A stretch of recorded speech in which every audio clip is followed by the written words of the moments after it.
This is Charles Kao with TravelMole TV in Hainan, China at the World Travel and Tourism Council Summit with Brett Tollman, CEO of the Travel Corporation. Good afternoon, Brett.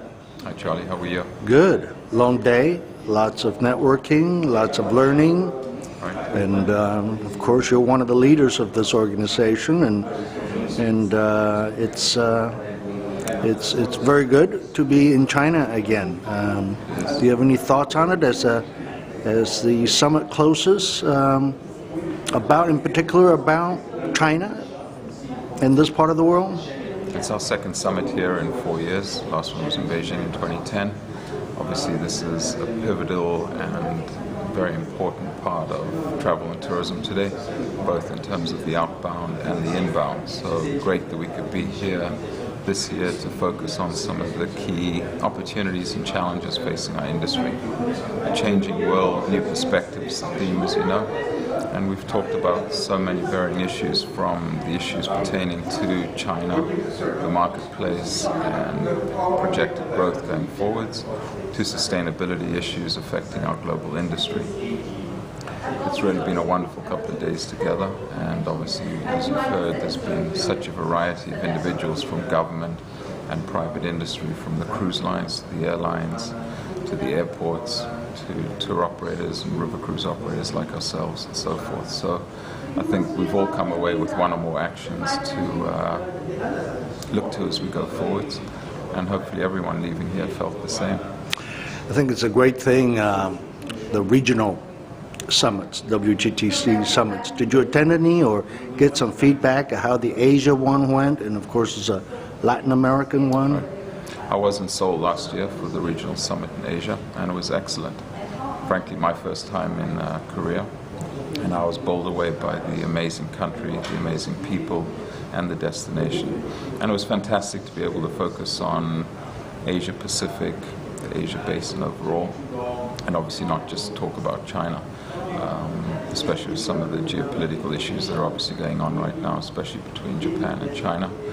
And certainly look forward to Lima this coming September. And it's the opportunity for WTTC, its members and government to come together with both these global summits and the regional summits to talk about issues pertinent to that particular region, and concurrently what's going on in the general world of travel and tourism as well. I think it's great.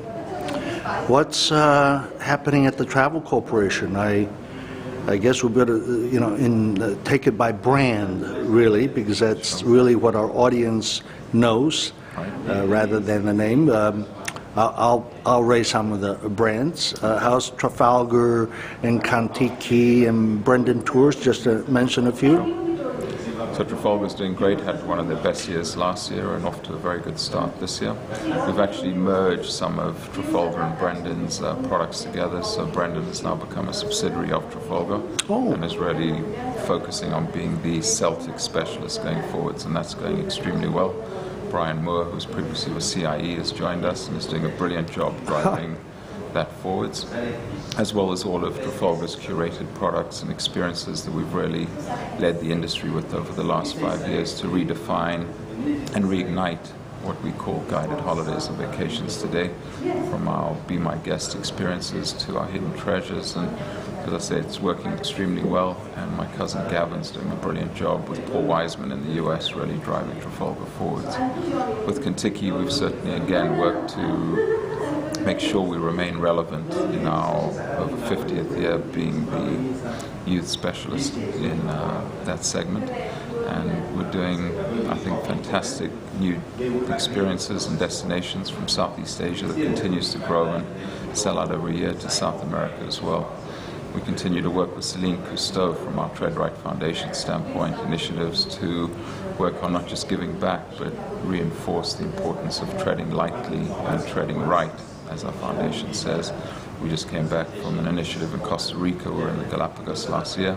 And on the Contiki website, you can see some of the video content that we've done, taking some of our travelers, some travel agents, and Celine with to work on some of the coral reefs in Mexico, to some initiatives we did in Costa Rica, shark tagging in the Galapagos last year. So a lot going on in Contiki as well.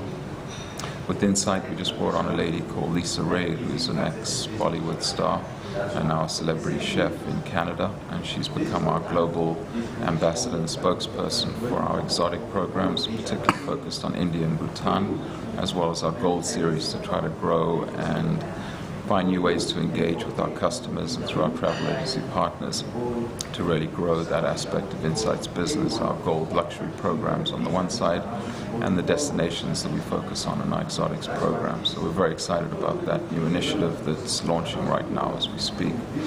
With Uniworld, we just launched our new super ship, the Catherine. Hopefully everyone's read and seen something about, which was just a couple of weeks ago actually. And that was an amazing event, and it's a remarkable ship. It really is. I look forward to you coming and trying it yourself, hopefully in the near future. In Australia, we just bought a soft adventure brand called Adventure World, which was just the end of last year. Promoted one of our great executives there, Fiona Hunt, who used to run Contiki Australia, brilliant lady. And we're repositioning that brand. It's been around in Australia for a long time. They have a unique and very special relationship with National Geographic magazine in Australia. We're expanding that relationship as we go forwards, and also expanding and enhancing what those soft adventure experiences are that Adventure World is going to be offering. And we do hope probably in the next 2 years, as we bed that down, put some new technology into place, that we're looking to bring Adventure World hopefully into the North American market and also here in Asia. So that's 5 of the brands with Red Carnation. As you're aware. I've been, that's had a big year, huh? Lots of development. So 2 new hotels there last year. Ashford Castle, we've completed 2 of our 3 phases of the renovation. 20 million euros have so far gone into the property. And at this point, work still to complete is an incredible new spa that's currently under permitting. So we can't get ahead of ourselves, but hopefully that planning permission will come through in the next couple of months. We'll start after the summer. That's a very busy period, and that'll be all completed. So by April next year, we'll have an all-new and quite traditional Ashford Castle, completely renovated. It's very much respectful of its heritage, so we haven't changed everything, of course, and I think Red Carnation certainly has a very good reputation for not changing some of these incredible ancestral properties that we've taken on board, including the Oyster Box, for example, in Durban. And then subsequently we bought the Lodge, which is next door, which is more of a 4-star property, enhancing that to a true traditional Red Carnation 4-star standard, and that'll complement Ashford Castle sitting on the same property. The London properties doing well as usual? They are. High demand? They are. Last year we were very honored in January this year to be named the #1 hotel by TripAdvisor in the UK for the milestone, which was a great honor and again reflects the incredible experiences that our guests have and then obviously post about. And 41 Rubens Chesterfield continue to be rated 2, 3, 4 as well. So we continue to work very hard. Egerton? The Egerton as well. Egerton is rated, and that's my favorite. That's one of mine too.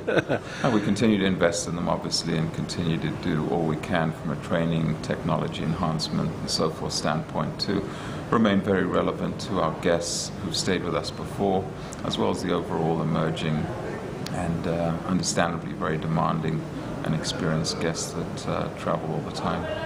Last question is that the Travel Corporation is the sponsor of the WTTC Tourism for Tomorrow Awards, which is the the top award that anybody can receive for sustainable tourism. It's probably 5th year or so now, at least. We've been involved for 10 years. 10 years, sorry. I think that's about when WTTC took them over from British Airways, and it really is quite an amazing annual process and recognition program, which is why we get behind it, to be able to share the best practices of these remarkable submissions that come through. I think over 200 this year came through, and these are community-based initiatives, so how people have taken areas devastated by pollution or heavy industry and reinvented them and made them great places that people can come to and visit from a touristic standpoint, which obviously benefits the communities themselves. We have 2 new awards on people and innovation. Obviously people drive this and all service industries, and it's a great opportunity for us to give examples and recognize amazing human accomplishments within our industry. And obviously innovation is key to driving and ensuring this industry remains relevant. And you listen to the stories of these finalists and then the winners each year, and those include airlines. Last year, Air New Zealand won an award for the incredible way they're very careful to reduce actively their footprint, how they engage with their local communities, and what they do on board their planes. It's remarkable, and I encourage and ask all of you listening and interested to go onto the Tourism for Tomorrow website to learn more about these stories, because we as an industry and as individuals all have a role to play. And some of these examples I think we can and need to copy, imitate, learn from as we go forward. It's one planet and we all need to do our part. And as I hear you year by year and what I see, it seems like you've been doing a lot of that learning from the nominees, the finalists, and the winners.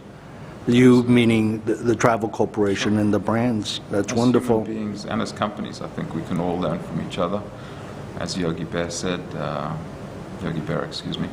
it's amazing how much I learn and listen when I sit down and shut up. And I think we all need to listen more and learn from each other, as well as share what we know and what we think are best practices. Brett Tollman, CEO of the Travel Corporation. Thank you so much, Brett. Great to see you, Charlie. Thank you. Likewise.